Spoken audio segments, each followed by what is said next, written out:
Giselle na lang. Puntahan muna natin ang report ni Giselle. Paglobo niyang job offers online na nauuwi sa love at investment scams. Naobserbahan naman daw ng Embahada ng Cambodia. Ang OWA naman, inalerto ang mga Pinoy. RH15, Giselle Ricafort sa detalye. Giselle?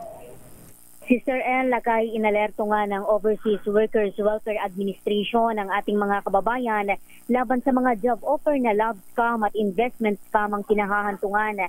Ayon sa OWA, napansin ng Embahada ng Cambodia ang pagdami ng mga ads sa social media na nag-aalok ng trabaho bilang customer service representative o di kaya ay chat support representative sa ibang bansa matapos ang total ban ng POGO sa Pilipinas.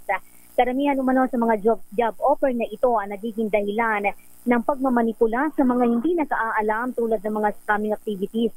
Batay sa mga Pilipinong nagkatagpo ng mga ganitong job offer, hindi umano sila binigyan ng kontrata at imbis na dumiretso sa destinasyon, ipinadala sila sa ibang paliparan at daungan upang makaiwas sa imigrasyon. Pinaalalahanan ng Embahada ang lahat ng Pilipino na maging mapanuri at mag-ingat sa mga job offer na kumakalat ngayon online.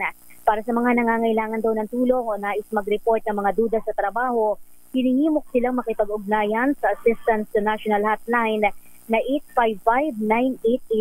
855-9888-8771 o di kaya ay sa kanilang email.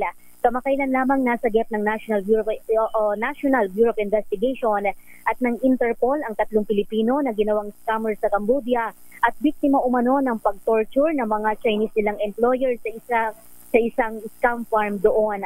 Ito si Giselle Ricafort para sa DZRH na sa Pilipinas, una sa Pilipino. Maraming salamat, Giselle Ricafort.